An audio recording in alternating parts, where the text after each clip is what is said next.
এই মন্দিরে ভগবান শিব একা নন, তার সঙ্গে আছেন বিষ্ণুও। জানেন কোথায়?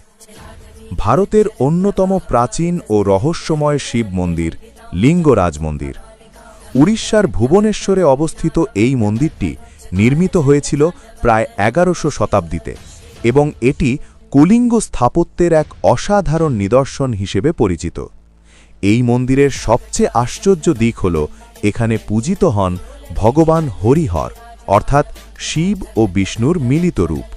প্রায় ১৮০ ফুট উঁচু এই বিশাল মন্দিরটির প্রতিটি পাথরে খোদাই করা আছে সূক্ষ্ম শিল্পকলা ও পৌরাণিক কাহিনী, যা আজও ইতিহাসকে জীবন্ত করে তোলে।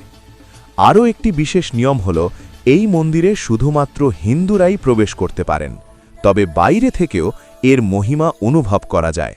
বিশেষ করে মহাশিবরাত্রির সময় এখানে ভক্তদের ঢল নেমে আসে। আরও অজানা রহস্য জানতে এক্ষুনি সাবস্ক্রাইব করুন আননোন ডোজকে।